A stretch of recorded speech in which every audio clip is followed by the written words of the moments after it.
Então vamos à palavra, Evangelho de João, capítulo 1, versículos 1 e 14. O versículo 1 e 14 do Evangelho de João, capítulo 1. Os irmãos, busquem suas Bíblias esse texto, e será projetado aqui na medida que a mensagem for sendo proferida, alguns tópicos que ajudarão. A gente que é ligado à área da educação, a gente ouvindo, dá para aprender. Ouvindo e lendo, já a gente apreende mais, não é? Então, ouvindo e lendo, já é um recurso que nós temos. Então, leiamos João, capítulo 1 e 14. No princípio era o Verbo, e o Verbo estava com Deus, e o Verbo era Deus. E o Verbo se fez carne, versículo 14, e habitou entre nós, e vimos a sua glória, como a glória do unigênito do Pai, cheio de graça e de verdade. Amém? Jesus Cristo, o Filho do homem, o Filho de Deus. Esse é o tema da mensagem deste momento. Irmãos, o Novo Testamento, ele se refere a Jesus como Filho do homem, 88 vezes. Não fui eu que contei não, sabe?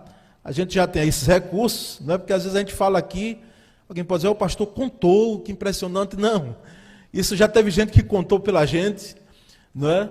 Então, 88 vezes, dependendo das versões, e esse é um termo que não tem versão diferenciada. O Filho do homem é o Filho do homem. Então, aparece assim, de forma muito expressiva, esse termo Filho do homem, não é? O Filho do homem. E era um termo, não é? Era um termo que Jesus gostava muito. Ele usou muito, não é? É o título mais utilizado por Jesus para se referir no próprio Novo Testamento a ele mesmo. Ele mesmo dizia, o Filho do homem, busque num aplicativo, algo que você tenha de Bíblia, você vai ver quantas citações se tem no Novo Testamento a palavra o Filho do homem, o Filho do homem, o Filho do homem. É claro que Ezequiel também foi chamado assim, não é? Ezequiel, dentro da sua profecia, nós vamos ler lá que há muita também o termo Filho do homem, Deus falando a ele, Filho do homem profetiza, Filho do homem profetiza. Só que aqui nós precisamos entender que esse título, Filho do homem, se refere à humanidade de Jesus, não é? Então era como Jesus dizendo, olha, eu sou de carne e osso, viu? Eu sou ser humano, quando Jesus dizia, o Filho do homem. Eu sou gente, tá certo? Porque desde o nascedouro lá da igreja cristã, nós percebemos algumas heresias, e elas surgiam dizendo, não, Jesus, ele não é humano, ele é só um espírito, não é? Aí outro vinha e dizia, não, ele não é espírito, ele é só homem.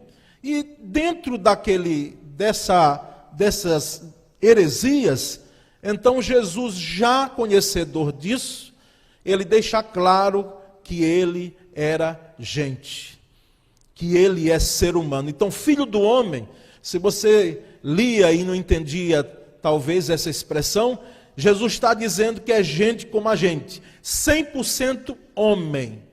100% homem, 100% pessoa, tá certo? Plenamente, como a gente diz em teologia bíblica, plenamente homem. E o Filho de Deus, a expressão Filho de Deus, fala então da sua divindade. Jesus, ele é Filho de Deus, porque ele é um ser divino, DNA, vamos dizer assim, não é?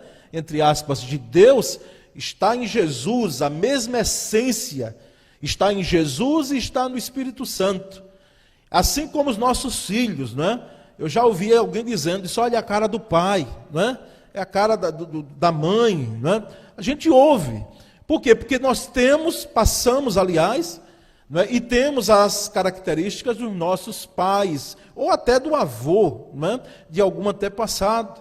Então, Jesus Cristo, ele é Filho de Deus, porque esse termo se refere à sua divindade.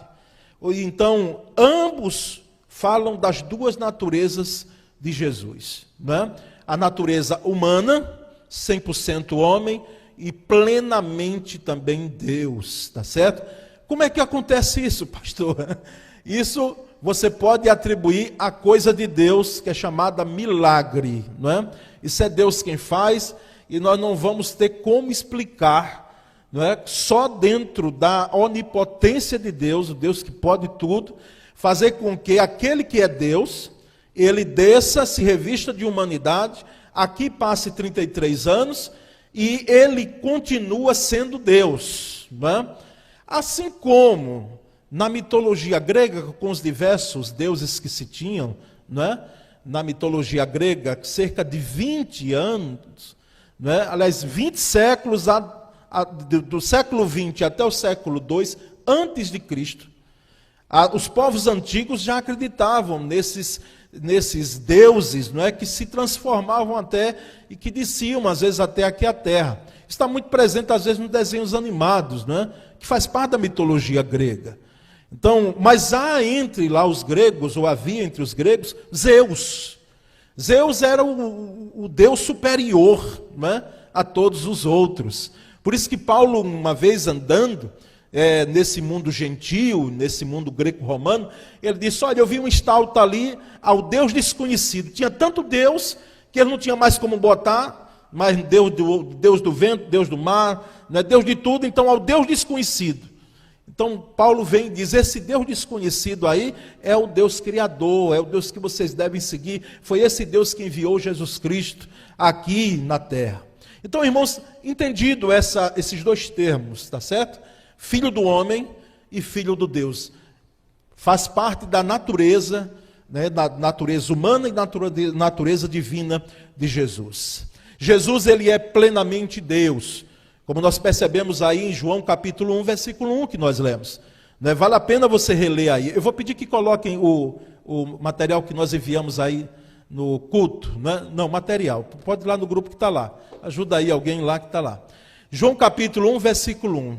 No princípio era o verbo, e o verbo estava com Deus, e o verbo era Deus. Esse verbo aí era Deus. E a gente pode até dizer é Deus. Não é porque, inclusive, o passado, João tem toda a autoridade para falar isso. Mas Deus não era, Deus não é? É presente. Ele aqui está narrando, e como ele está narrando, ele usa o pretérito, o passado. Então, Jesus é Deus. Há um segmento religioso, não é? Muito persistente, que sai de casa em casa, de porta em porta. Não é? Na tradução de Bíblia deles, tem... O princípio era o verbo, e o verbo estava com Deus, e o verbo era um Deus, ainda mais um Deus, o Deus com letra minúscula.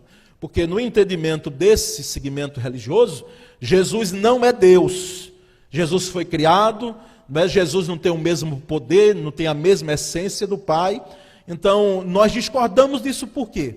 Porque a Bíblia aqui está dizendo que Jesus é Deus, não apenas aqui, mas em outros textos.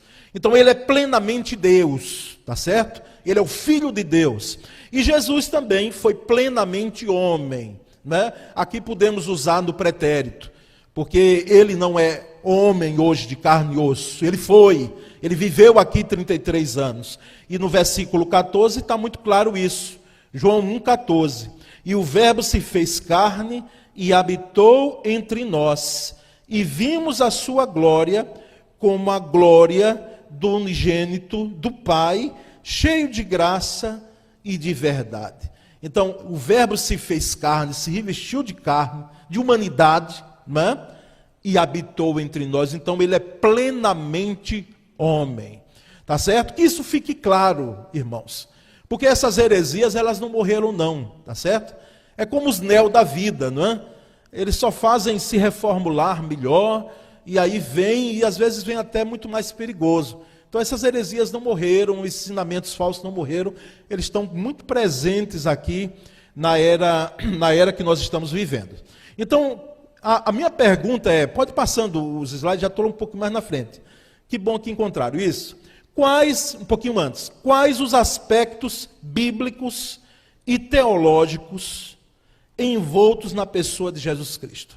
É a pergunta que aqui eu trago, para que nós possamos então trazer respostas a esses aspectos bíblicos, teológicos, envoltos na pessoa de Jesus Cristo. O primeiro aspecto é que o nascimento exclusivo e excepcional de Jesus Cristo.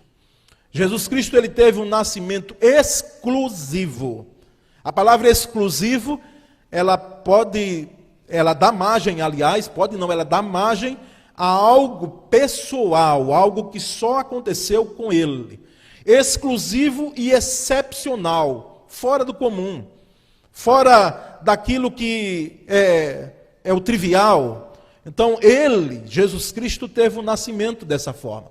E em Lucas capítulo 1, versículo 35, os irmãos podem acompanhar aí no texto na tela. E respondendo o anjo, disse a Maria, não é? Descerá sobre ti o Espírito Santo, e a virtude do Altíssimo te cobrirá com a sua sombra. Por isso também o santo que de ti há de nascer será chamado Filho de Deus. Então, um nascimento exclusivo e excepcional. Irmãos, hoje nenhuma moça em juízo normal, ela não vai jamais, nenhuma mulher pode dizer, não, eu estou concebida, eu estou grávida do Espírito Santo. Esse fato foi único em toda a história da humanidade. Isso aconteceu com aquela moça chamada Maria, lá naquela região, há quase mais de 2.000 anos, quase não mais de 2.000 anos atrás, quando esse ser angelical aparece a ela e diz que ela gerará, ela conceberá de forma sobrenatural. E nós então percebemos, irmãos, que esse nascimento exclusivo e excepcional de Jesus Cristo é um dos aspectos bíblicos teológicos relevantes. Até porque tudo quanto ocorre com Jesus é relevante, sabe? Nada é irrelevante. Mas aqui está uma base doutrinária, uma coluna do cristianismo, de que Jesus nasceu e nasceu de forma excepcional, gerado pelo Espírito Santo. Tinha o DNA de Maria, sim, porque foi ela que concebeu, não é? E teve a participação na criação de José. Embora Jesus não teve o DNA de José, claro, mas José, e aqui aos pais, hoje é dia dos pais, não é? Aos pais que adotaram, né, filhos, aqui você tem José lhe fazendo companhia, porque não foi uma adoção, Jesus era filho de José, mas ele não teve participação, não houve a chamada conjunção carnal, não é? Então esse é um primeiro aspecto, irmãos, o nascimento, não é, de maneira excepcional e exclusiva de Jesus Cristo. Mas há um segundo aspecto envolto nessa teologia bíblica sobre Jesus Cristo, que a gente chama cristologia, não é? É que veja o que os seus seguidores afirmaram sobre Jesus. Veja o que alguns dos seus seguidores, e eu tinha uma lista aqui, depois eu tive que enxugar mais, porque eu tinha uma lista de quase 10, que disseram a mesma expressão, tu és o Cristo, tu és o Cristo, tu és o Cristo. E eu separei 2 aqui, Mateus 16, Simão Pedro respondendo disse, tu és o Cristo, o Filho do Deus vivo. Que afirmação maravilhosa de Pedro, não é? Tu és o Cristo, Senhor, o Filho do Deus vivo. Ou seja, não temos dúvida de que o Senhor é o Messias enviado. Tu és o Messias, tu és o Cristo. Nós o aguardamos e cremos que o Senhor foi enviado. Também Maria, diante da perda de seu irmão Lázaro, lá no Evangelho de João, capítulo 11, versículo 27, disse-lhe ela, sim, Senhor, creio eu que tu és o Cristo, o Filho de Deus, que havia de vir ao mundo. Tu és o Cristo, Maria disse. Então, os seguidores de Cristo, os discípulos de Cristo, que vão muito mais do que os 12, não é? Só quando Jesus foi assunto aos céus, tinham cerca de 500 pessoas, não é? Então não eram apenas os 12, tinham mulheres, inclusive, que serviam a Cristo e que seguiam a Cristo. Então nós temos afirmações dos seus seguidores. E essas afirmações, elas permanecem até hoje. Porque nós também afirmamos. Por isso que alguém já disse que nós não somos protestantes, coisa nenhuma. Nós somos afirmantes, né? Historicamente protestantes sim, devido à questão histórica, não é? mas afirmantes, porque nós afirmamos que Cristo é o Filho de Deus. Tu és o Cristo, Filho de Deus. E não temos dúvida alguma em relação a isso. Porque sabemos que de fato a Escritura assim o diz, e Ele tem modificado as vidas que são alcançadas pela graça dEle. Então tu és o Cristo. Irmãos, essa afirmação é muito importante. Porque nós precisamos afirmar isso aqui na terra, não é? E é uma afirmação que parte para a eternidade. Dependendo de quem você responda a pergunta, quem é Jesus para você?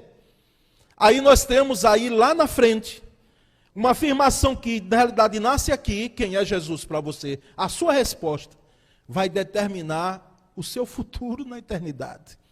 Eu sei que falando isso, às vezes cai até de forma assim muito ameaçadora para alguns, para o homem do século 21. Mas, irmãos, é dessa forma porque cremos assim. A Escritura assim deixa claro que as nossas afirmações aqui, elas partem para a eternidade.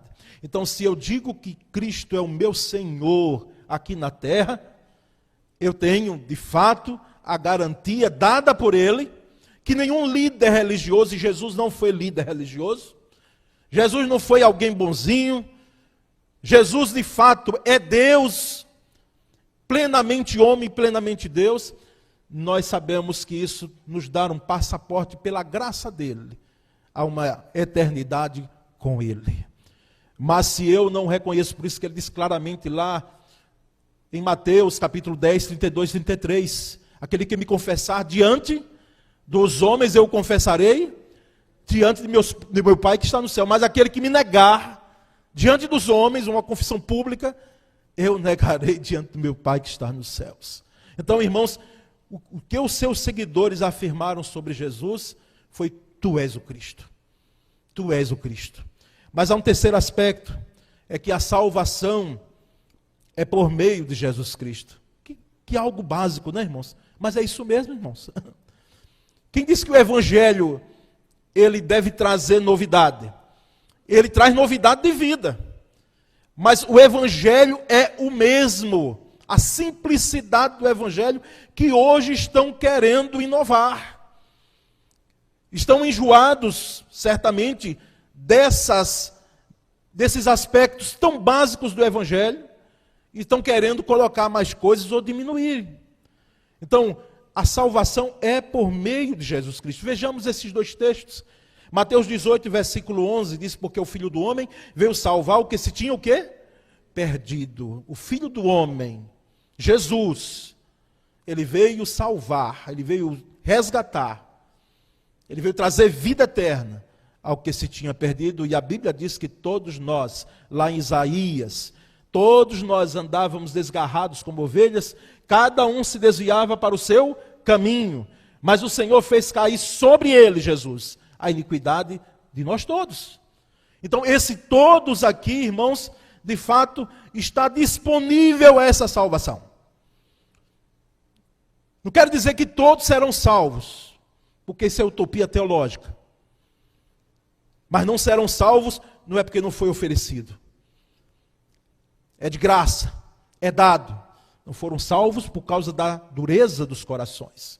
E em Marcos capítulo 10, versículo 45, o texto diz: porque o Filho do Homem, e o próprio Jesus diz, porque o Filho do Homem também não veio para ser servido, mas para servir e dar a sua vida em resgate de quantos? De muitos. Olha, tem algumas perguntas que a gente como pastor recebe. Um dia no estudo bíblico, falando sobre céu, falando sobre inferno, desses dois reinos aí, não é? Aí alguém, em uma dessas congregações que nós passamos, graças a Deus, 10 anos, não é, sendo treinado, sendo forjado, preparado. E é uma bênção, eu tenho muita saudade desse tempo, que a gente podia, não é, conhecer de fato todos os membros da congregação, visitá-los todos com uma forma muito mais dinâmica, estar muito mais perto, né? E aí alguém me perguntou: pastor, me diga uma coisa, vai ter mais gente no céu ou no inferno? O que é que você responderia? vai ter mais gente no céu ou no inferno? Que pergunta difícil. Difícil porque nós não temos a dimensão da eternidade. Mas, irmãos, eu quero dizer uma coisa para vocês. Às vezes a gente tem um entendimento de porta estreita, e estreita ela é, de fato ela é. A porta é estreita. A porta é Jesus. O tamanho da porta é Cristo, né? E às vezes a gente se esquece que Deus, com seu poder e sua graça, Ele tem feito maravilhas. E Ele fará mais ainda. Há gente que nunca, quem sabe você chegou, e eu, para anunciarmos, como tem feito com algumas pessoas. Nós temos testemunho aqui de gente que sonhou. Ele disse, pastor, foi sonho, porque eu estava dormindo, não estava de olho aberto, e teve alguém que se apareceu nesse sonho, e eu entendia que era Cristo, e depois daquele dia ali, daquele encontro, veja, algo assim sobrenatural, eu hoje estou aqui. Depois o irmão Denis, que está em viagem, não é? De férias, pode dar esse testemunho melhor. Ah, está aqui? Eu vi uma foto de vocês em férias, mas já voltou. A rede social, né? Depois, Denis, vem dizer como foi esse negócio, né? Porque isso tem acontecido também no mundo islâmico. Muçulmanos que sonham e que Jesus se apresenta, assim como ele fez com o apóstolo Paulo. Eu sou Jesus. Então, assim, para fechar essa questão aqui e deixar aberta, porque não sou eu que vou fechar, é o entendimento bíblico pastoral. Irmãos, nós nos enganaremos, quem sabe, ou ficaremos surpresos, para melhor dizer, naquele grande dia, porque Jesus é vencedor, não apenas em qualidade, mas eu creio particularmente também em quantidade. Quantos são muitos? Diga aí, muitos. Quantos são miríades de miríades, milhões de milhões diante do trono, clamando, digno é o Cordeiro que foi morto de abrir esse livro? Quantos? Eu não estou querendo aqui dizer, irmãos, em termos de quantidade, mas eu estou querendo chamar a atenção da igreja que existe uma ação de Deus em Cristo Jesus, que quem sabe nós precisamos repensar. Mas ele veio para servir e dar sua vida em resgate de muitos. Louvado seja Deus, porque não foram poucos. Não foram em resgate de poucos, foram de muitos. E muitos sim. Eu não sei quantos aqui, os mais jovens, só se for aqueles que buscam mesmo pelas coisas do passado, né? Quantos assistiram aqui? Tem alguns pastores que têm dificuldade de citar filmes, mas dependendo do filme eu faço citação. A Lista de Schindler, passou há anos atrás, né? Era uma longa-metragem e que conta a história de Oskar Schindler dentro daquele contexto nazista, ali em plena Segunda Guerra Mundial. E Oskar Schindler era um industrial alemão e que ele, na indústria dele, através de alguns conchavos, e ele tinha uma habilidade enorme de fazer as coisas, não é? Com militares do alto escalão nazista, ele monta a indústria de esmalte e de armamentos. Era o que a Alemanha precisava na época. E ali, judeus, muitos judeus passaram ali. E ele foi colocando judeus ali naquela indústria. Os irmãos que assistiram e quem não assistiu, se quiser assistir, pode buscar, porque vale a pena. Você só vai ter que reservar, não é? Um pouco mais de 3 horas, né? Para você assistir, 2 horas e meia, 3 horas. Depois aquilo que era lucro para ele gastou muito dinheiro. Ele esbanjou muito dinheiro, porque ganhou muito dinheiro. Aquilo que era lucro agora já era uma questão de salvação de vidas. Porque ele via as atrocidades do povo judeu. E ali ele começou a fazer uma lista. Irmãos, aquele homem, ele no final já do filme, e tem vídeos curtos hoje, aquele homem fica desesperado. Porque os judeus se juntam ali naquela fábrica, já quando até a guerra estava terminada. E aquele homem ali, recebe daqueles judeus e daquele seu contador, não é? Que tinha uma habilidade, era um rabino, inclusive, um anel feito de ouro de dentes, que eles tiraram de dentes de ouro dos que estavam ali naquela indústria. E aquele homem recebe aquele ali, é dito a ele, diz, olha, o Talmud diz, Oscar Schindler, que quem salva uma vida, salva o mundo inteiro. Não tem a ver com o que o Cristo disse? Uma vida vale mais do que o mundo inteiro. E aquele homem fica desesperado porque ele olha para um broche, um botão na roupa dele. Ele disse, quantas pessoas mais eu teria colocado aqui com esse botão, com esse objeto. Ele vai para o carro dele, onde sairia com a sua esposa. Ele disse, esse carro, quantas vidas valeria? Quantas vidas? E ele cai num choro. E aí o contador chega para ele, aquele rabino, e diz, Dr. Oscar Schindler, 1.200 pessoas o Senhor salvou. 1.200 pessoas. Muitos. 1.200. Aí eu trago para mim e para você, irmãos,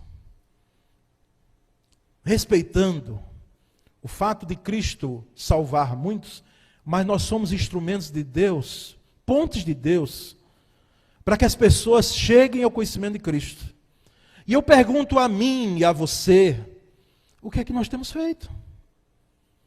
Se nós temos sido ponte para salvar ou para levar à perdição? Porque às vezes não quero duvidar da minha e da sua salvação, porque é muito pessoal. Mas às vezes nós cruzamos os braços e dizemos, não, eu já estou com a minha salvação garantida, pronto. Quem não quiser, que se vire. E não fazemos essa aflição, não temos no coração a aflição de ver gente que não conhece ainda Cristo, que não foi salvo em Cristo Jesus. E quer ver uma coisa que você empurra a gente para o inferno, é o seu mau testemunho. Aonde você mora. Por que as pessoas veem você? Porque a nossa casa, ninguém se engana, ela é feita de vidro. O condomínio que você mora, na sua casa, não importa. A distância, as pessoas lhe olham. O seu ambiente de trabalho. Será que você está sendo instrumento, ponte, para que muitos, ou alguns, sejam salvos? Porque não há outro projeto, irmãos, de Deus em Cristo do que a igreja fazer essa missão. Diz que os anjos queriam fazer isso. Deus nos deu, limitados como nós somos. Mas nós vamos adiante, irmãos, e vamos ver, já chegando a um dos últimos aspectos, que estão envoltos nesses aspectos teológicos e bíblicos, né? Sobre a figura, a pessoa de Cristo Jesus, que a volta de Jesus Cristo será visível, grave bem isso, visível, iminente e gloriosa. A volta de Cristo será visível, iminente e gloriosa. Visível porque todo olho verá. Iminente porque ela está prestes a acontecer. Dores de parto, nós estamos começando a sentir que o mundo, ele começa a ter. E olhe, parto natural é um negócio terrível. Vem de qualquer jeito, não é? Vem de qualquer forma. E gloriosa, porque vem com grande poder. Veja o que é que dizem esses textos, Mateus 24, 27. Vamos ler juntos? Porque assim como o relâmpago sai do Oriente e se mostra até ao Ocidente, assim será também a vinda do Filho do Homem. O outro, Marcos 3, 26. E então se verá o Filho do Homem vindo nas nuvens com poder e grande glória. E muita glória. A vinda de Jesus, ou volta, não é? A volta de Jesus, de forma visível, por isso que ele não vem às escondidas, como disse algum segmento religioso lá no passado. Não, ele voltou às escondidas, não é? Depois vai voltar. Não, ele voltará visivelmente. Visivelmente. O relâmpago aí é metáfora de que todo olho verá. Iminente porque acontecerá. Não tem como dizer, não venha não, fica aí. Não tem como. Ele virá. É algo que já está dentro do calendário de Deus. E será gloriosa porque será com grande poder, irmãos. E com muita glória. Ou volta maravilhosa, volta gloriosa de Jesus. E aí nós vamos, irmãos, entendendo também, no último aspecto, que envolve essa pessoa maravilhosa de Cristo Jesus, o Filho do homem e o Filho de Deus, é que ao partirmos daqui, contemplaremos Jesus Cristo, nosso Redentor. Ao partirmos daqui, ao deixarmos aqui, os norte-americanos usam assim, voltando para casa, né? O termo que eles dizem, voltando para casa. E de fato a gente volta, não é? Ao partirmos daqui, nós contemplaremos Jesus Cristo, nosso Redentor. O texto de Atos 7,56, naquele discurso de Estevão, ele deu uma aula, né? Eu já vi comentaristas e alguns até, quem sabe, pregadores, dizendo que Estevão falou demais, ele podia ficar vivo.